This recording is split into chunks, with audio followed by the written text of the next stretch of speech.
Focus Retail, le focus.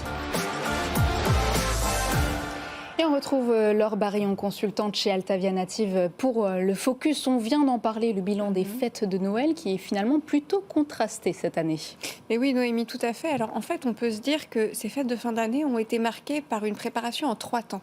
Déjà, il y a eu la période du Black Friday pour tous ceux qui anticipaient. Ensuite, s'est ouvert la période de début décembre qui était relativement faible pour le commerce, que ce soit le commerce de bouche ou la préparation des cadeaux. Et en revanche, sur les 10 derniers jours de décembre, on a effectivement vu un regain des commerces, et notamment en faveur du local, de la proximité, et notamment les marchés de Noël qui ont fait, on va dire, des beaux scores cette année, même si on n'a pas encore tous les chiffres. Donc on peut se dire que sur cette fin d'année, finalement, la crise n'a pas eu raison de ces valeurs de fête. Alors la période de Noël n'a pas suscité la même fièvre acheteuse que l'année dernière, donc les Français ont moins dépensé, mais est-ce qu'ils se sont tout de même fait un peu plaisir ? Alors ils se sont tout de même fait plaisir, bien sûr, peut-être un peu différemment. C'est-à-dire que entre l'année dernière et cette année, le budget global sur les cadeaux était quand même de 15 € de moins.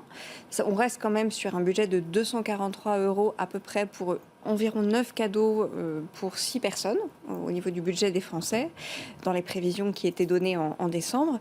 Mais parmi ces cadeaux, il y a eu une faveur, un renouveau en faveur de la seconde main. C'est-à-dire qu'on a 52% des Français qui se déclaraient très favorables au fait des cadeaux de seconde main.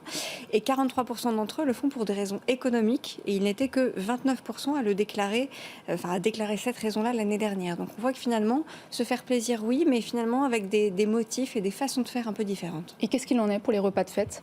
Alors les repas de fête, ça reste quand même la valeur refuge des Français. On l'a vu avec l'interview du président Dalloyau tout à l'heure. Ça reste effectivement un budget sur lequel les Français ne rognent pas. Ça permet de décompresser aussi. Ça permet de décompresser. Alors il y a eu bien sûr ce qu'on appelle la crise du foie gras cette année, mais malgré tout, les Français ont fait preuve de créativité pour même cuisiner de façon maison avec des produits peut-être un peu plus prestigieux que d'habitude. En tout cas, on est sur un budget qui a été préservé.